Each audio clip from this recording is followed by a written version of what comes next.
дар мавҷ барномаи иттилоотии хабар.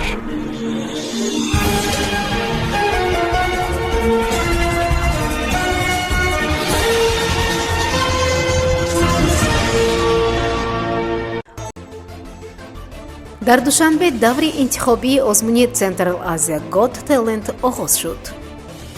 тамрини навбатии нерӯҳои вижаи созмони аҳдномаи амнияти дастаҷамъӣ дар Тоҷикистон. ваксина ягона роҳ аст. мулоқот бо сокинон барои суръат бахшидани ваксинагирӣ дар шаҳри Хуҷанд.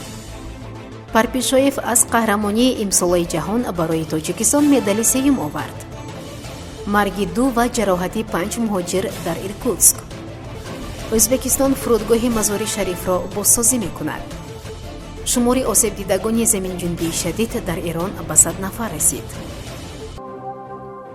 даври интихобии озмуни Central Asia Got Talent дар Тоҷикистон оғоз ёфт ва макони баргузории он муассисаи давлатии телевизионии Сафина мебошад. ин озмун ба иловаи телевизионии Сафина ҳамчунин тавассути шабакаҳои телевизионии Қазоқистон, Ӯзбекистон, Қирғизистон ва Озарбойҷон пахш мегардад. гуфта мешавад ки дар озмуни мазкур сокинони соҳибистеъдод аз Тоҷикистон, Қазоқистон, Ӯзбекистон, Қирғизистон ва Озарбойҷон новобаста ба сол ва шуғл иштирок карда метавонанд. озмун дар 5 марҳила кастинг, санҷишҳои кушод, чорякфинал, нимфинал ва гранд-финал сурат мегирад. дар ҷумҳурии Тоҷикистон тамриноти муштараки воҳидҳои вижаи нерӯҳои дастаҷамъонаи вокуниши сареи созмони паймони амнияти дастаҷамъӣ ба унвони Кобальт 2021 баргузор мешавад. хабар медиҳад дафтари матбуотии ҳавзаи марказии ҳарбӣ. гуфта мешавад ҳайати низомии ҳавзаи марказии ҳарбӣ бори аввал дар тамрини муштараки воҳидҳои нерӯҳои вижа ширкат хоҳад кард. илова бар ин мақомоти корҳои дохилӣ, амнияти давлатӣ, вазорату идораҳои ҳолатҳои изтирорӣ ва мубориза бо маводи мухаддири нерӯҳои зудамали дастаҷамъии созмони паймони амнияти дастаҷамъӣ низ ба он ҷалб мешаванд. дар разму иш низомиёни Арманистон, Беларус, Қазоқистон, Қирғизистон, Русия ва Тоҷикистон иштирок мекунанд. масъулини маркази назорати давлатии санитарию эпидемиологии шаҳри Хуҷанд бо мақсади пешгирӣ аз сирояти бемории коронавирус ва тарғиби гирифтани ҳарчи зудтари ваксина бо сокинон мулоқот мекунанд. тибқи иттилои шаҳрдорӣ чунин як мулоқот дар мактаби рақами 12 шаҳри Хуҷанд бо сокинони маҳаллаи Тутикалон баргузор гардид. таъкид шуд ки ваксиназанӣ алайҳи COVID-19 дар ҷумҳурии моҳи марти соли равон оғоз шуда, он барои шаҳрвандони аз 18 сола болои мамлакат ҳатмӣ мебошад. мақомдорони беҳдошт таъкид намуданд ки ваксина ягона роҳи боэътимоди пешгирии сироят ё ҷараёни мураккаби беморӣ мебошад.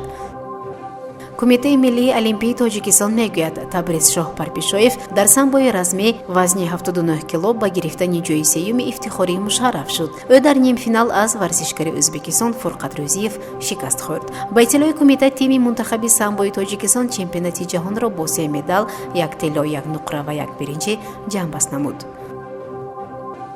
кумитаи тафтишотии Русия қазияи марги 2 ва ҷароҳати 5 нафарро дар майдони сохтмонӣ дар маҳаллаи Залари вилояти Иркутск таҳқиқ мекунад. қурбониёни ин ҳодиса шаҳрвандони Тоҷикистон буданд. раёсати тафтишоти вилояти Иркутск аз рӯи ин ҳодиса парвандаи ҷиноӣ оғоз карданд. хабар медиҳад ТАСС. ба иттилои манбаъ муайян шудааст ки шоми 12 ноябр миёни гурӯҳи сохтмончиён ва сокинони маҳаллӣ муноқиша рух додааст ки баъдан ба занозанӣ печидааст. дар идома афроди номаълум вагонҳои истиқоматии сохтмончиёнро оташ заданд ки дар натиҷа 2 нафар ба ҳалокат расида, 5 нафари дигар бо ҷароҳатҳо барои ёрии тиббӣ муроҷиат намуданд. иттилоъ доданд мақомоти маҳаллии ҳифзи ҳуқуқ. манбаъ афзуд ки ҳамаи иштирокдорони қазия ҳудуди 10 нафарро ба идораи пулис оварда, таҳқиқ барои муайянсозии дастандаркорони эҳтимолии дигари ин ҷиноят идома дорад. таъкид шудааст ки аз рӯи ин ҳодиса бар асоси моддаи 105 кодекси ҷиноии Русия барои одамкушӣ парванда оғоз гардидааст.